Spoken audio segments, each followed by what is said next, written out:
365 promesas. 365 razones para creer que Dios nunca falla. Las hojas caen, bailan sin control. Mi suspiro rompe el silencio, buscando un rayo de sol. Descubriendo al Dios que cumple lo que dice. Con Wendy Necio Sub.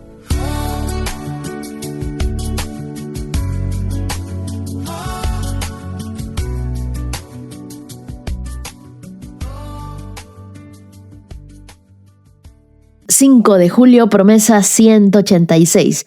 la paz que duerme en medio de la batalla. El Salmo 3, versos del 1 al 8. Este salmo nace en una huida. David no lo escribe sentado en su trono, cuando los consejeros lo rodeaban y lo cuidaban. No, lo escribe corriendo. Lo escribe cruzando de noche el valle del Cedrón, dejando Jerusalén atrás con los pies descalzos y el corazón partido. Porque quien lo perseguía no era un ejército extranjero, era su propio hijo Absalón. Y con él una multitud que ayer nomás había estado aplaudiendo a David y hoy ya le estaba dando la espalda. Por eso este salmo pesa distinto. Cuando tú lo lees pensando en David como ese padre traicionado, toda la figura cambia.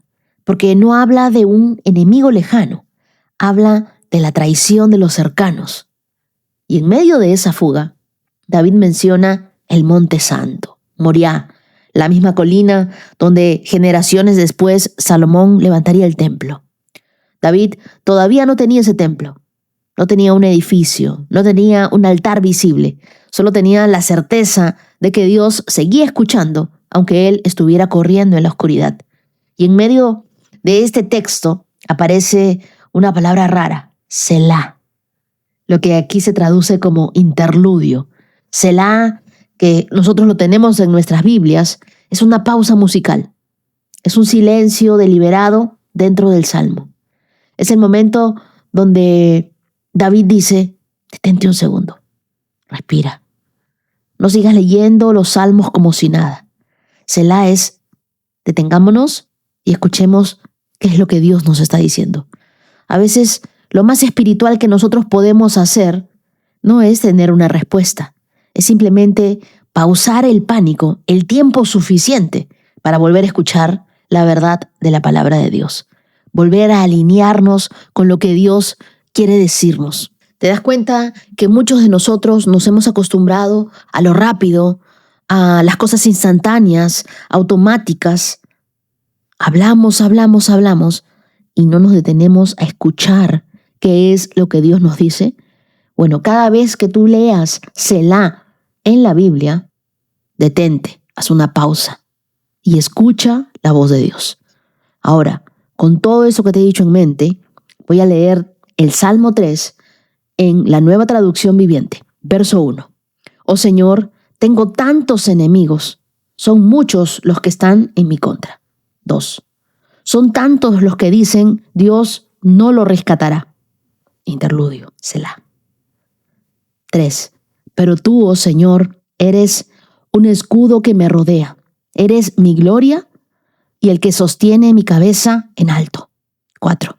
Clamé al Señor y Él me respondió desde su monte santo. Selah. Interludio. Escuchar a Dios. Verso 5. Me acosté y dormí, pero me desperté a salvo porque el Señor me cuidaba. Verso 6. No tengo miedo a los 10,000 enemigos que me rodean por todas partes. Verso 7. Levántate, oh Señor, rescátame, Dios mío. Abofetea a todos mis enemigos.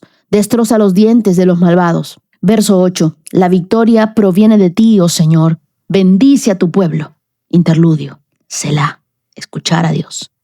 La Biblia, el mensaje, estos mismos versos del 1 al 8 dice, Dios, mira, innumerables enemigos adversarios que brotan como hongos me rodean con sus turbas y se burlan de mí diciendo, no hay Dios que lo ayude. Sin embargo, tú, Dios, me proteges por todos lados, sostienes mis pies y alzas mi cabeza.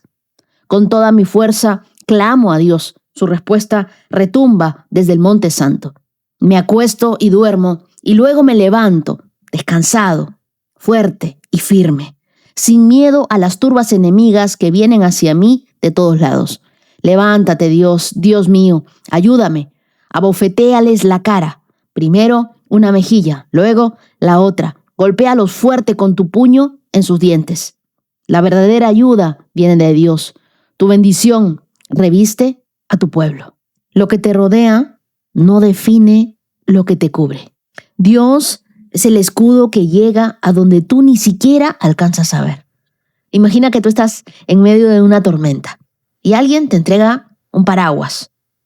Te protege la cabeza, sí, pero el viento sigue mojándote por los costados, por la espalda, por los pies. Un paraguas cubre de frente, un escudo común cubre de frente. Pero David no dice Dios, sé mi paraguas. Lo que dice es, eres un escudo que me rodea. No es un escudo que se sostiene con una mano y que cubre solo lo que ves venir, sino es un escudo que te envuelve por completo, por delante, por detrás, por los costados, por arriba, por abajo, donde ni siquiera alcanzas a mirar. Y esa es la diferencia entre protegerte de lo que temes y ser protegido de lo que ni te imaginas que venía. Eso es lo que Dios nos está prometiendo aquí, en este salmo. No una cobertura parcial para los golpes que tú ves llegar, sino una cobertura total, incluso para aquello que no ves. Una paz que sobrepasa todo entendimiento. Una paz que duerme en medio de la batalla. En los versos del 1 al 3, David no minimiza nada. No dice, no es para tanto. Dice, son muchos. Son tantos los que están en mi contra.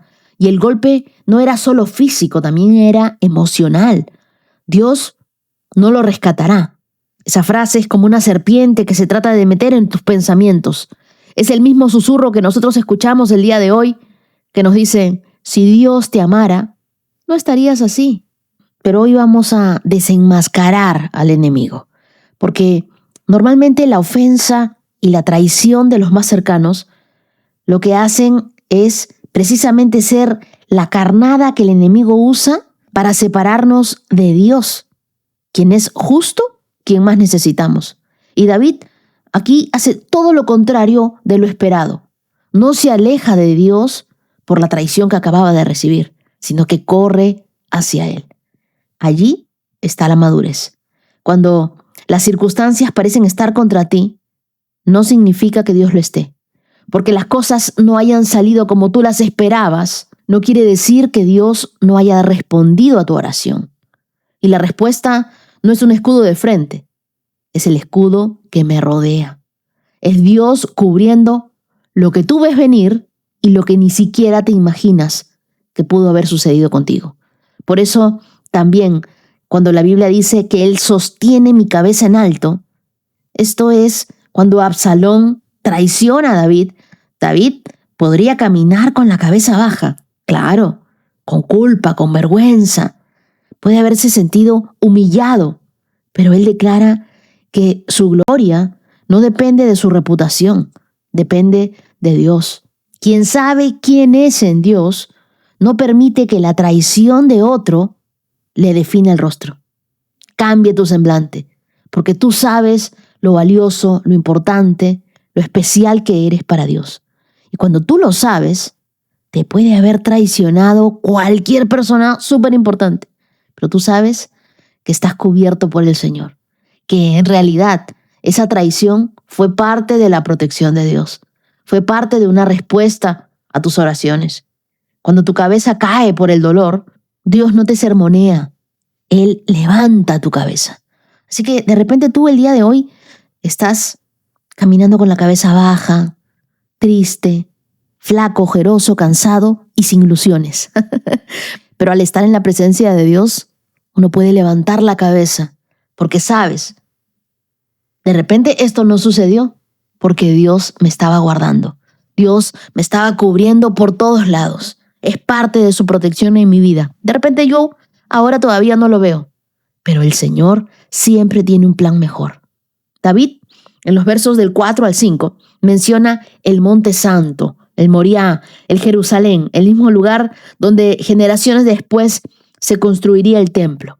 Él todavía no tenía ese edificio, pero sabía de que Dios lo escuchaba igual.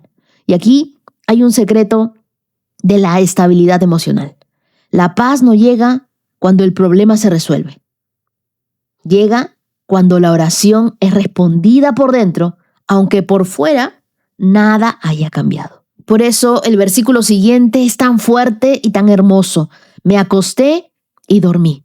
David duerme en plena crisis, no porque sea inconsciente del peligro, sino porque confía en Dios. Dormir aquí es un acto de fe, es decirle a Dios, Señor, yo no puedo quedarme despierto todas las noches sosteniendo lo que solo tú puedes sostener. Yo me puedo desvelar, pero Señor, voy a aprender a descansar en ti. Voy a aprender a soltar todas mis cargas en ti, acostarme y dormir. Así que por favor no estés como pulga en la cama, moviéndote de un lugar a otro. Acuéstate y duerme, descansa. El temor se alimenta de lo que nosotros imaginamos en la oscuridad, mientras que la fe elige descansar precisamente ahí, donde el miedo quería mantenernos despiertos. Dormir en paz no siempre significa que no hay batalla, porque siempre van a haber problemas, siempre podemos estar en pruebas, siempre van a haber circunstancias que resolver. Lo que significa es que Dios no duerme, y Él no duerme cuidándote. Eso es lo que nos dice la Biblia en el Salmo 121. Ahora, David no dice, oye, no tengo enemigos. Él dice, no tengo miedo. Hay una diferencia enorme ahí, porque una fe madura no niega que existan 10,000 razones para temer. Decide, en cambio, dónde pone sus ojos. Así que el tamaño del problema no cambia. Lo que cambia es el tamaño de Dios en tu mirada. Hoy, esos 10,000 tienen otros nombres, como críticas, como chismes, como presión familiar, como comentarios en redes. Pero el principio sigue intacto. Cuando Dios te rodea, el número de enemigos deja de gobernar tu paz. Si Dios te está protegiendo y tú sabes que el Señor está como ese escudo alrededor de ti, ¿por qué vas a tener miedo de lo que pueda suceder? Y luego viene un verso incómodo, destroza los dientes de los malvados. Yo creo que esto no era un capricho vengativo, sino era un clamor de justicia, porque cuando la Biblia aquí nos habla de dientes destrozados, significa quitarle a alguien el poder de seguir mordiendo. David no se convierte en juez. Lo que él hace es entregarle la causa a Dios. La oración de guerra espiritual no consiste en atacar a la persona que nos hirió, sino en pedirle a Dios que Él desactive el poder que nos quiere devorar por dentro. Ese miedo, ese chisme, esa ansiedad, esos celos, la injusticia. Y el Salmo 3 cierra con algo que redefine todo. La victoria proviene de ti. Bendice a tu pueblo. Ahora imagínate, David huyendo de su propio hijo. Todavía, en medio de ese momento, tiene espacio en el corazón para bendecir a otros. Yo creo que eso es liderazgo. No vivir centrados en nuestro propio dolor, sino seguir bendiciendo mientras Dios nos restaura. Cuando tú dejas tu defensa en las manos de Dios, tu corazón deja de vivir en estado de alarma y comienza a vivir en estado de paz. Y tú me puedes decir, pero Wendy, hay como 10,000 enemigos, pruebas, obstáculos que tengo. Pero yo quiero preguntarte, ¿a cuáles de ellos les estás dando el poder de gobernar tu paz? Haz esta semana tu selá. Cuando llegue ese pensamiento que te diga, Dios no te va a ayudar, haz una pausa, unos 30 segundos, respira. Di en voz alta, Dios está conmigo. Porque para cada mentira del enemigo hay una promesa de Dios. Antes de reaccionar ante una ofensa, ora primero. Dios, levanta mi cabeza. Y no bajes la mirada por lo que otro hizo. Porque si tú mantienes tu cabeza abajo, se te puede caer la corona. Recuerda que tú eres un hijo de Dios, una hija de Dios. Repite conmigo, hoy dejo de sostener con mis propias fuerzas lo que solo Dios puede sostener. Él es mi escudo. Y no tengo que cargar solo todo aquello que me rodea. Es Dios protegiéndome. Y ahora, ora conmigo y dile, Señor, cuando me siento rodeado, cuando mi corazón se agobia, Recuérdame que tú eres ese escudo que me cubre por completo, por delante, por detrás, por donde yo no alcanzo a ver. Y hoy te doy las gracias por tu protección en todas sus formas. Levanta mi cabeza cuando venga la vergüenza. Quita el dolor que quiere que yo viva herido, herida. Hoy te entrego a esos enemigos visibles y también a los invisibles, al miedo, a la ansiedad, a la traición, a la presión que no se ve, pero se siente. Cada vez que yo clamo, tú me respondes, Dios. Tú me cuidas mientras duermo. Tú me das la valentía que necesito para salir adelante. Levántate a mi favor. Trae tu justicia en el mejor momento. Que la victoria, yo sé que solo viene de ti. Aléjame del alcance de mis enemigos, de su furia, de sus celos, de su envidia. Yo creo, Señor, que tú eres mi escudo y lo que me rodea no define a quién me cubre. Tú me cubres por completo. Oro en el nombre de Jesús. Amén. Les recuerdo que nos vemos hoy a las 5 de la tarde, hora Perú, a través de mi canal de YouTube, donde voy a estar compartiendo con ustedes el tema Milagros Excepcionales. Ahora sí, las lecturas que nos acompañan en este estudio bíblico las encontramos en Primera de Crónicas, capítulo 1, verso 1, hasta el capítulo 2, verso 17.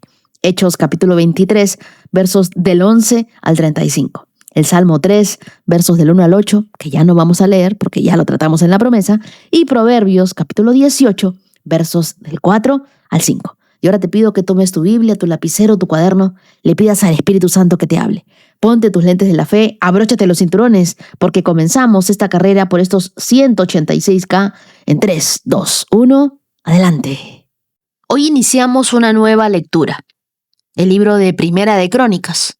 Yo creo que los encuentros familiares son importantes. Son momentos para conectarse con las ramas del árbol familiar, refrescar la memoria de la historia personal, contemplar los rasgos hereditarios en la nueva generación, recordar las tradiciones hogareñas y conocer nuestra historia.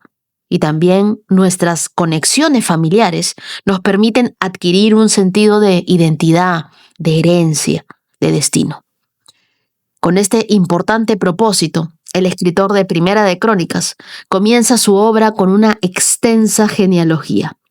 Prepárense que vamos a leer muchos nombres. Empieza con Adán, traza las raíces de la nación en una especie de reencuentro familiar literario y relata el linaje real, el plan amoroso de un Dios personal. Al leer el primer libro de Crónicas, vemos a Dios en acción por medio de su pueblo, a lo largo de muchas generaciones. Así que si tú eres creyente, si tú amas la Biblia, las personas de las que leeremos en Primera de Crónicas y Segunda de Crónicas también son tus antepasados. El propósito original de este libro era unificar al pueblo de Dios, trazar una línea genealógica de David y enseñar que la adoración verdadera debe ser el centro de la vida individual y nacional. El autor es Esdras, según la tradición judía. Los destinatarios son los judíos que regresaron del cautiverio en Babilonia.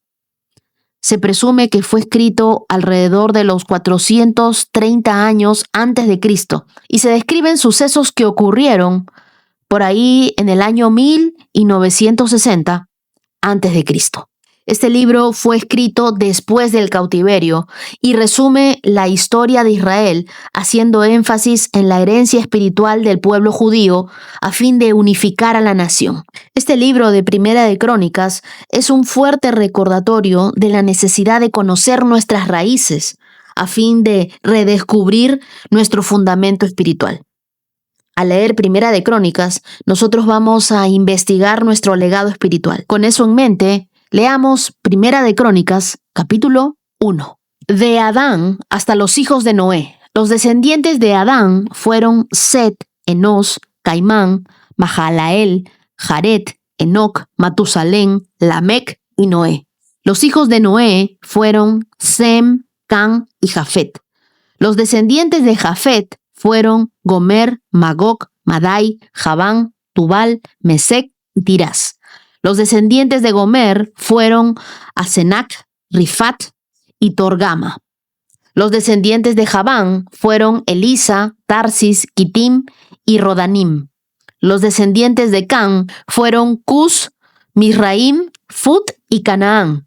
Los descendientes de Cus fueron Seba, Avila, Sapta, Rama y Sapteca. Los descendientes de Rama fueron Seba y Dedán. Cus también fue antepasado de Nimrod, el primer guerrero heroico de la tierra.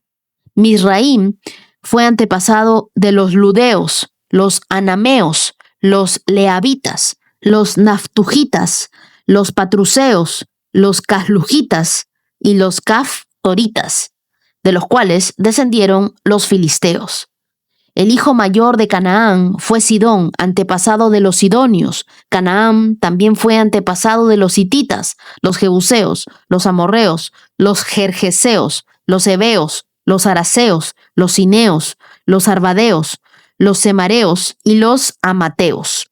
Los descendientes de Sem fueron Elam, Asur, Arfasat, Lud, Aram. Los descendientes de Aram fueron Uz, Ul, Geter y Mas. Arfasat fue el padre de Sala. Sala fue el padre de Eber. Eber tuvo 2 hijos. El primero se llama Peleg, que significa división, porque durante su vida los habitantes del mundo estaban divididos en diferentes grupos según su idioma. Su hermano se llamó Joctán. Joctán fue antepasado de Almodad, Selef, Jazafar Mebet, Gera, Adoram, Usal, Dicla, Obal, Abimelech, Seba, Ofir, Ávila, Jobat. Todos ellos fueron descendientes de Joctán. De manera que esta es la descendencia por medio de Sem, Arfasat, Sala, Eber, Peleg, Reú, Serug, Nacor, Taré y Abraham, posteriormente conocido como Abraham. Los hijos de Abraham fueron Isaac e Ismael. Estos son sus registros genealógicos. Los hijos de Ismael fueron Nebaiot, el mayor, Sedar, Abdeel, Mibsam, Misma, Duma, Masa, Hadad, Tema, Getur, Nafis y Sedema. Estos fueron los hijos de Ismael. Los hijos de Setura, la concubina de Abraham, fueron Sinram, Joksán, Medán, Madián y Bac, Sua. Los hijos de Joksán fueron Seba y Dedán. Los hijos de Madián fueron Efa, Efer, Hanok, Abida y Elda. Todos ellos fueron descendientes de Abraham por medio de su concubina Setura. Abraham fue el padre de Isaac. Los hijos de Isaac fueron Esaú e Israel. Los hijos de Esaú fueron Elifaz, Reuel, Jeús, Jalam y Coré. Los descendientes de Elifaz fueron Temán, Omar, Sefo, Gatam, Cenaz y Amalek, quien le nació a Timna. Los descendientes de Reuel fueron Nahat, Sera, Sama y Misa. Los descendientes de Seir fueron Lotán, Sobal, Sibeón, Aná, Disón, Eser y Disán. Los descendientes de Lotán fueron Ori y Enam. La hermana de Lotán se llamaba Timna. Los descendientes de Sobal fueron Albán, Manahat, Ebal, Sefo y Onam. Los descendientes de Sibeón fueron Aja y Aná. El hijo de Aná fue Disón. Los descendientes de Disón fueron Emdam, Esban, Itran y Querán. Los descendientes de Eser fueron Bilhaán, Sabán y Acán. Los descendientes de Disán fueron Uz y Arán. Estos son los reyes que gobernaron en la tierra de Edom antes de que los israelitas tuvieran rey. Bela, hijo de Beor, quien reinó desde la ciudad de Dinaba. Cuando Bela murió, reinó en su lugar Jobat, hijo de Sera, quien era de Bosra. Cuando Jobat murió, reinó en su lugar Usam, quien era de la región de Temán. Cuando Usam murió, reinó en su lugar Hadad, hijo de Bedad, y gobernó desde la ciudad de Abit. Él fue quien destrozó al ejército madianita en la tierra de Moab. Cuando Hadad murió, reinó en su lugar Samla, quien era de la ciudad de Masreca. Cuando Samla murió, reinó en su lugar Saúl, quien era de la ciudad de Rehobot del río. Cuando Saúl murió, reinó en su lugar Baal Hanán, hijo de Acbor. Cuando Baal-Hanán murió, reinó en su lugar Hadad y gobernó desde la ciudad de Paú. Su esposa fue Mehetabel, hija de Matred y nieta de Mesab. Luego Hadad murió. Los jefes de los clanes de Edom fueron Timna, Alba, Getet, Aholibama, Ela, Pinón, Cenaz, Temán, Misbar, Magdiel e Iram.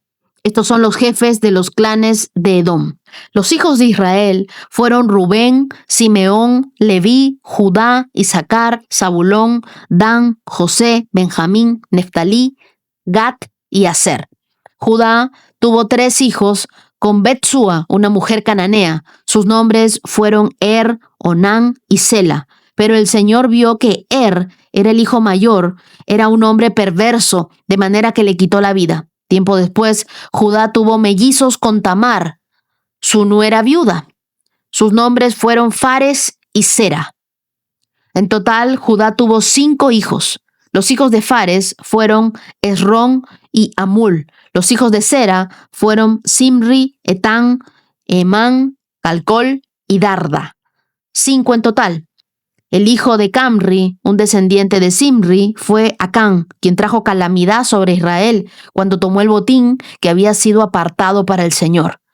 El hijo de Etán fue Azarías. Los hijos de Esrón fueron Jerameel, Ram y Caleb. Ram fue el padre de Aminadab. Aminadab fue el padre de Nasón, uno de los líderes de Judá. Nasón fue el padre de Salmón. Salmón fue el padre de Boz. Boz fue el padre de Obed. Obed fue el padre de Isaí. El primer hijo de Isaí fue Eliab, el segundo Abinadab, el tercero Simea, el cuarto Natanael, el quinto Radai, el sexto Osem y el séptimo fue David. Sus hermanas se llamaban Sarbia y Abigail. Sarbia tuvo 3 hijos, Abisaí, Joab y Asael. Abigail contrajo matrimonio con un ismaelita llamado Jeter y tuvieron un hijo llamado Amasa. Hasta ahí. Al leer Primera de Crónicas, uno suele sentirse abrumado porque parece una lista interminable de nombres y es difícil leerlo. Pero cuando miramos con ojos espirituales, lo que parece aburrido se convierte en una revelación poderosa sobre identidad, sobre legado y también sobre propósito. ¿Qué me hace entender todo lo que hemos leído? Que Dios no olvida nombres. Él siempre escribe propósitos, desde Adán hasta David. Este pasaje traza una línea que no solo conecta generaciones, sino también el diseño eterno de Dios para la humanidad. Aquí no se trata de un simple árbol genealógico, se trata de un mapa de redención de Dios. Cada nombre en esta genealogía representa una historia, representa un momento, representa una decisión. Y Dios decidió registrar cada uno. A todas las Elizabeths, ahí les he dado una lista gigante para que vayan buscando nombres para sus hijos. No se pueden quejar. En la Biblia estamos llenos de creatividad. A través de esta lectura nos damos cuenta de que Dios trabaja a través de las generaciones. El cronista escribe a los exiliados que regresaban a Jerusalén y les recuerda quiénes son y de dónde vienen. En medio de ruinas, estas listas eran un recordatorio. Tu linaje no terminó en el exilio.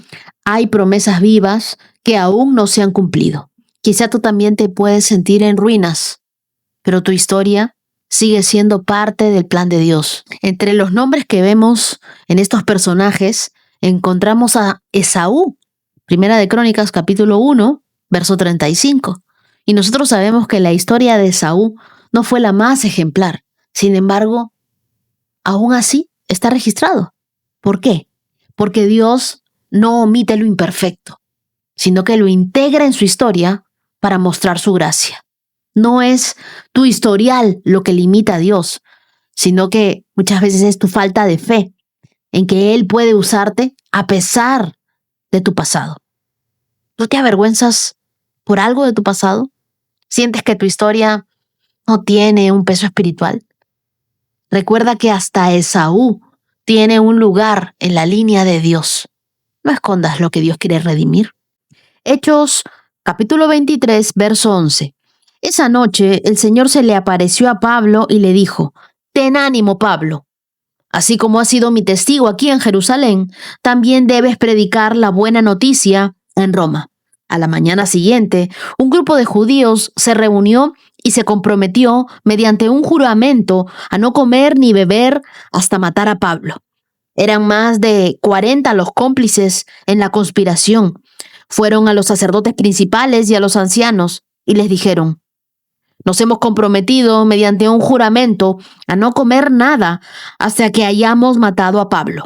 Así que ustedes, el Concilio Supremo, deberían pedirle al comandante que lleve otra vez a Pablo ante el concilio. Aparenten que quieren examinar su caso más a fondo. Nosotros lo mataremos en el camino». Pero el sobrino de Pablo, el hijo de su hermana, se enteró del plan y fue a la fortaleza y se lo contó a Pablo. Pablo mandó a llamar a uno de los oficiales romanos y le dijo: «Lleva a este joven al comandante. Tienen algo importante que decirle». Entonces el oficial lo hizo y explicó: «El prisionero Pablo me llamó y me pidió que le trajera a este joven porque tiene algo que decirle». El comandante lo tomó de la mano, lo llevó a un lado y le preguntó: «¿Qué es lo que quieres decirme?». El sobrino de Pablo le dijo: «Unos judíos van a pedirle que usted lleve mañana a Pablo ante el Concilio Supremo fingiendo que quieren obtener más información. Pero no lo haga. Hay más de 40 hombres escondidos por todo el camino, listos para tenderle una emboscada. Ellos han jurado no comer ni beber nada hasta que lo hayan matado. Ya están listos, solo esperan su consentimiento». «Que nadie sepa que me has contado esto», le advirtió el comandante al joven. Entonces el comandante llamó a 2 de sus oficiales y les dio la siguiente orden: «Preparen a 200 soldados para que vayan a Cesarea esta noche a las 9. Lleven también 200 lanceros y 70 hombres a caballo. Denle caballos a Pablo para el viaje y llévenlo a salvo al gobernador Félix». Después escribió la siguiente carta al gobernador: «De Claudio Lisias, a su excelencia, el gobernador Félix. Saludos. Unos judíos detuvieron a este hombre y están a punto de matarlo cuando llegue con mis tropas. Luego me enteré de que él era un ciudadano romano, entonces lo trasladé a un lugar seguro. Después lo llevé al Concilio Supremo Judío para tratar de averiguar la razón de las acusaciones en su contra. Pronto descubrí que el cargo tenía que ver con su ley religiosa, nada que merezca prisión o muerte en absoluto. Pero cuando se me informó de un complot para matarlo, se lo envié a usted de inmediato. Les he dicho a sus acusadores que presenten los cargos ante usted». Así que esa noche, tal como se les había ordenado, los soldados llevaron a Pablo tan lejos como Antipatris. A la mañana siguiente, ellos regresaron a la fortaleza, mientras que las tropas a caballo trasladaron a Pablo hasta Cesarea. Cuando llegaron a Cesarea, lo presentaron ante el gobernador Félix y le entregaron la carta. El gobernador la leyó y después le preguntó a Pablo de qué provincia era. «De Cilicia», contestó Pablo. «Yo mismo oiré tu caso cuando lleguen los que te acusan», le dijo el gobernador. Luego, el gobernador ordenó que lo pusieran en la prisión del cuartel general de Herodes. En este pasaje, Pablo está en una prisión en Jerusalén. Acaba de vivir un juicio injusto, amenazas, el odio intenso de un grupo de religiosos. A nivel humano, su misión parece haber sido interrumpida.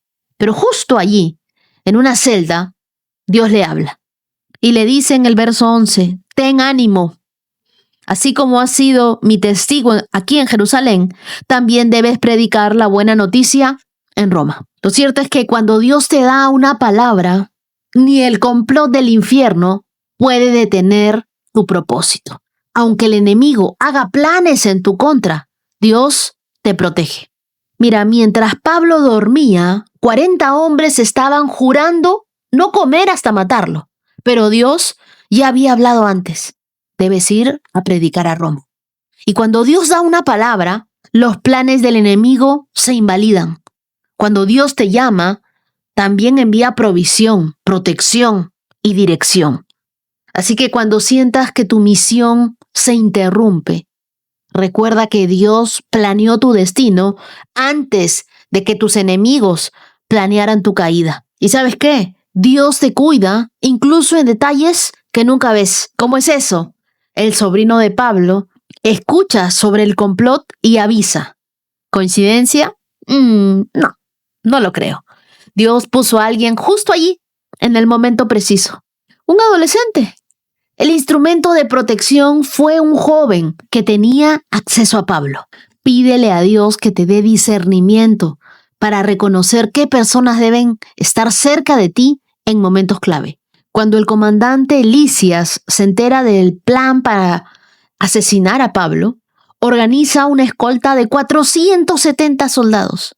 Imagínate, 470 soldados para un solo hombre. Dios no solo protegió a Pablo, lo hizo escoltar con más fuerza de la que él jamás imaginó. Nunca subestimes cómo Dios puede intervenir cuando estás en peligro. Quiero recordarte el verso 11. Anímate, Pablo. Esta palabra también es para ti. Dios sigue en control. Y si Dios te dijo que irías a Roma o a algún otro lugar, ni con 40 enemigos hambrientos que quieran tu cabeza, ni la prisión, ni la injusticia podrán detener lo que Dios ya habló sobre tu vida. Proverbios capítulo 18, versos 14 y 15. El espíritu humano puede soportar un cuerpo enfermo, pero ¿quién podrá sobrellevar un espíritu destrozado? Las personas inteligentes están siempre dispuestas a aprender. Tienen los oídos abiertos al conocimiento. Increíble, ¿no? Uno puede sobrevivir a un cuerpo enfermo, pero no a un espíritu destrozado, a un corazón sin esperanza. Este proverbio pone en contraste dos tipos de dolor, el físico y el del alma, y declara algo profundo. El cuerpo herido puede aguantar si el espíritu está firme, pero un corazón aplastado pierde toda fuerza de resistencia. Y esta es la verdad que muchos viven en silencio. No es la enfermedad lo que más destruye, es la desesperanza. El enemigo no quiere tanto tu salud como tu esperanza, porque si apaga tu fe, te paraliza por completo. Por eso te pido, no descuides tu parte espiritual mientras cuidas de tu cuerpo. Hay quienes se encargan de cuidar mucho su cuerpo, pero no cuidan así su espíritu. ¿Estás invirtiendo en fortalecer tu interior? No es debilidad llorar, pero sí lo es abandonar tu esperanza. Llora, pero sostente. Descansa, pero no sueltes tu fe. Y si estás pasando por una enfermedad, no te dejes. Sigue luchando, sigue peleando, sigue confiando, sigue teniendo esperanza en Dios, que Él te va a levantar. Me gustó mucho el verso 15 que está dedicado especialmente para nosotros, los que leemos la Biblia todos los días. Dice, las personas inteligentes están siempre dispuestas a aprender. Tienen oídos abiertos al conocimiento. Ellos son los que se alegraron de que estamos volviendo a leer los salmos. El sabio no lo sabe todo, pero siempre quiere aprender todo lo que Dios quiere mostrarle. Su hambre de conocimiento no es intelectualismo, sino humildad. Sabe que siempre se puede crecer más.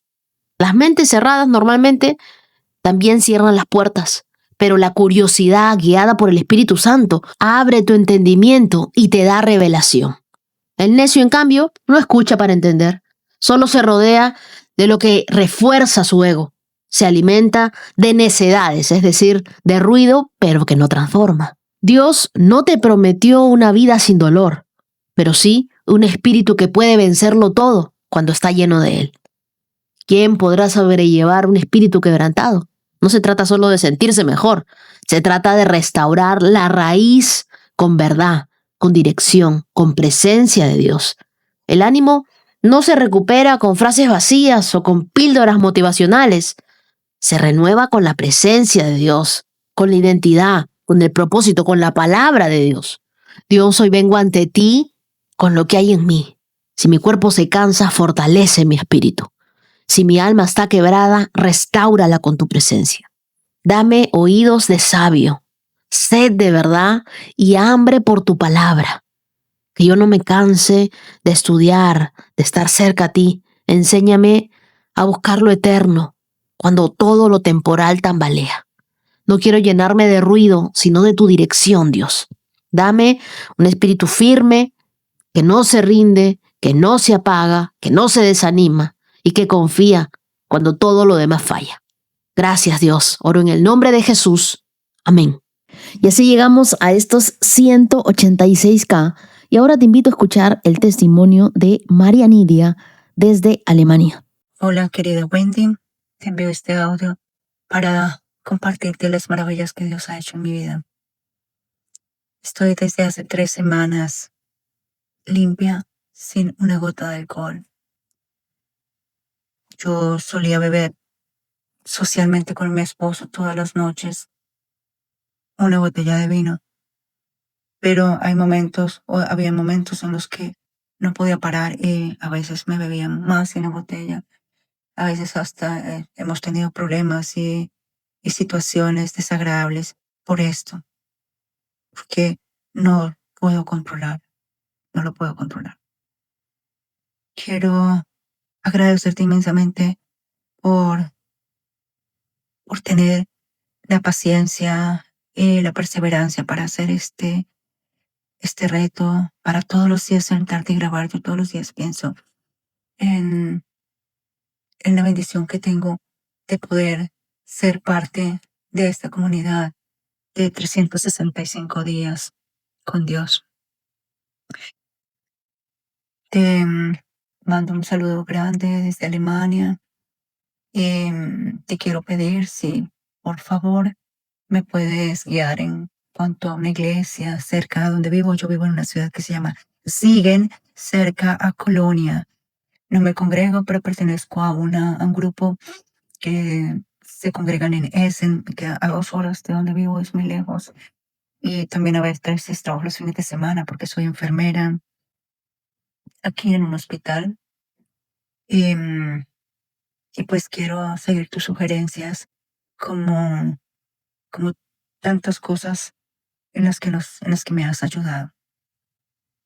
Te quiero mandar muchas bendiciones y también te quiero decir que tenía un proyecto desde hace un par de años. Estudié para naturópata, pero tienes que presentar en Alemania un examen escrito y oral.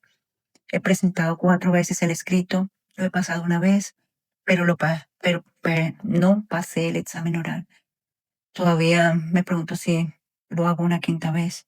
Le pido al Espíritu Santo que me guíe a ver si me presento nuevamente el próximo año en marzo o en octubre para el examen de naturópata, porque a veces pienso que es un poco tarde. Tengo ya 54 años y aunque me gustaría seguir naturalmente mi carrera de enfermera, seguir trabajando como enfermera, también quiero ejercer como naturópata.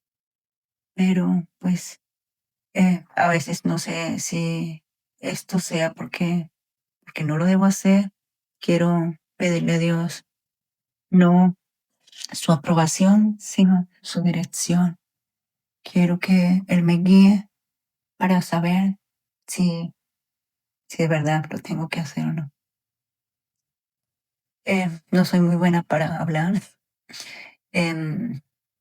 pero tenía que contarte que estos días que he compartido contigo desde enero han sido de bendición para mí y para mi familia. Mi querida María Nidia, mientras escuchaba tu testimonio, pensaba en que los milagros más profundos muchas veces ocurren en los lugares donde casi nadie los ve.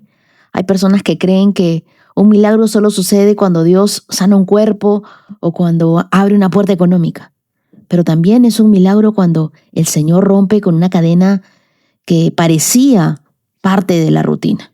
Tú misma dices que era algo social, algo que ocurría todas las noches, hasta que descubriste que ya no podías controlarlo. Y precisamente ahí comenzó la obra de Dios. De repente 3 semanas pueden parecer poco para algunos, pero cuando alguien ha sido esclavo de un hábito, cada día es libertad, es una victoria que merece darle toda la gloria a Dios. Así que tú sigue caminando un día a la vez, dependiendo del Espíritu Santo, nunca confiando en tus propias fuerzas, porque el mismo Dios que comenzó esta buena obra en ti será fiel para terminarla. Y en el caso de congregarte, no dejes de orar para que Dios te abra una puerta donde tú puedas crecer, vayas a una iglesia donde se comparta la sana doctrina, donde puedas caminar acompañada de otros creyentes. Yo creo que Dios conoce tus horarios como enfermera y sabe las limitaciones de la distancia. Así que tú confía en que Dios va a preparar el lugar perfecto para ti. Me gustó mucho saber de que no solamente le pides a Dios aprobar el examen, sino también que Él te dé dirección. Esa es la oración que Dios escucha. Una que no trata de hacer su propia voluntad, sino descubrir la voluntad de Dios. Y si Dios pone paz en tu corazón para volver a intentarlo, quiero que nunca pienses que con 54 años es demasiado tarde. En el reino de Dios no existen los relojes humanos. Si Él abre una puerta, nadie podrá cerrarla. Quiero regalarte Filipenses capítulo 2, verso 13, que dice: pues Dios trabaja en ustedes y les da el deseo y el poder para que hagan lo que a Él le agrada. María Nidia, el mismo Dios que puso en ti el deseo de cambiar, es el Dios que también te dará el poder para permanecer firme. Tú sigue caminando de su mano, que lo mejor que Él tiene para ti todavía está por delante. Bendiciones. Y ahora también quiero contarte el testimonio de Diana Pinto desde Guayaquil, Ecuador. Diana comenzó a escuchar el podcast 365 con Dios el 19 de enero. Aunque ya seguía mi ministerio desde el año 2024, ella nos cuenta que Dios ha hecho varios milagros en su vida, entre ellos el abrir una puerta para ganar un concurso interno en su trabajo. Un cambio que siempre ella había deseado, aunque también le exigió adaptarse a nuevos retos, a salir de su zona de comodidad. Un sábado decidió ponerse al día con los episodios que tenía pendientes del podcast y mientras escuchaba uno tras otro, sintió una fuerte impresión en su corazón: escribirle una carta a Dios. En esa carta, ella abrió por completo su corazón. Le habló del hombre con quien había compartido 3 años de relación y que ahora era su exnovio. Le pidió a Dios una oportunidad para poder disculparse con él, pero sobre todo le hizo una petición muy específica. Le dijo: Señor, transfórmame y muéstrame quién es realmente esta persona, pero que todo sea bajo tu voluntad. Horas después, cerca de las 7 de la noche, tomó su celular para revisar sus estados de WhatsApp y había uno que llamó su atención. Era la fotografía de una amiga que ella conocía desde hace muchos años y al mirar con detenimiento, su corazón se detuvo en un instante. Allí estaba su exnovio, no estaba solo. Aparecía abrazando a otra mujer de una manera que no dejaba lugar a dudas que eran pareja. Más tarde, esa misma amiga le confirmó que los habían visto bailar juntos, compartir toda la noche, incluso dormir juntos. El hombre que apenas unos días antes le aseguraba a ella que la amaba y había comenzado otra relación. Para ella el dolor fue inmenso, pero en medio de lágrimas, Diana entendió algo que jamás olvidará. Dios acababa de responder exactamente la oración que ella había hecho en la mañana. Ella le había pedido que le mostrara quién era realmente esta persona, y Dios lo hizo, pero no de la manera que ella hubiera imaginado, sino de la forma que necesitaba para dejar de vivir engañada. Yo creo que ese descubrimiento rompió su corazón, pero también rompió cadenas de ilusión. Hoy, Diana reconoce que vive una mezcla de sentimientos. Por un lado, siente profundo dolor por la pérdida y por otro, experimenta una paz inmensa al saber que Dios sí escucha sus oraciones. Dios inclinó su oído y Dios nunca abandona a sus hijos. Ahora ella sabe que Dios mismo está sanando su corazón, que este tiempo no es un castigo, sino es un proceso donde Dios, como su alfarero, está moldeando el barro con amor. Y aunque el camino de la sanidad tome tiempo, ella ha decidido permanecer refugiada en Dios, confiando en su voluntad. Y la voluntad de Dios siempre es mejor a nuestros planes. Mi querida Diana, qué valiente de contar un testimonio así. Yo le doy gracias a Dios porque tú abres tu corazón. Sé que hay respuestas que nosotros quisiéramos recibir de otra manera, pero también sé que hay un Dios que nos revela la verdad, porque es un Dios que está protegiendo el futuro de sus hijos, Él no permitió que tú siguieras construyendo tu vida sobre una mentira. ¿Te has dado cuenta de eso? Aunque hoy te duela, un día tú vas a mirar hacia atrás y vas a entender que esa oración fue una respuesta y parte de la protección de Dios. Porque es la manera en la cual Dios nos cubre, como lo del Salmo 3 que hablaba hoy. Así que tú sigue permitiendo que el alfarero forme tu carácter. Porque el mismo Dios que quitó a esa persona equivocada de tu camino, también sabrá presentarte en su tiempo perfecto todo lo bueno que Él tiene preparado para ti. ¿Y sabes qué? Siempre es mejor. Los que sembramos con lágrimas, cosechamos con regocijo. Tú no te imaginas lo maravilloso que Dios tiene para ti. Te quiero regalar el Salmo 34, verso 18, que dice: el Señor está cerca de los que tienen quebrantado el corazón.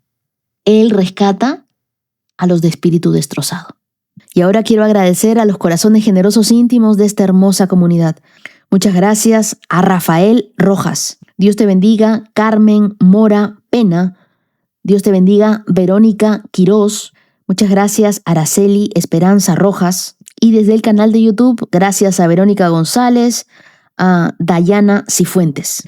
Y a ustedes, queridos, quiero regalarles el Salmo 108, verso 13, que dice: con la ayuda de Dios haremos cosas poderosas, pues Él pisoteará a nuestros enemigos. Así que tengan por seguro que la ayuda de Dios viene en camino, que Él nunca nos deja. Él es nuestro ayudador. Y quiero que sepan que ustedes estarán en mis oraciones. Muchas gracias, querida comunidad de íntimos, por acompañarme hasta aquí. Nos vemos en mi canal de YouTube a las 5 de la tarde. Que tengan un día lleno de luz, de paz y de inspiración. Que el Espíritu Santo esté con ustedes. Shalom, shalom. Has escuchado 365 Promesas. Síguenos en Facebook e Instagram, @Wendy Necio Sub. Hasta la próxima. Bailan sin control, mi suspiro rompe el silencio, buscando un rayo de sol. Promesa, promesa, promesa que salva. Oh, promesa, promesa, promesa que guía. Promesa, promesa plena en ti.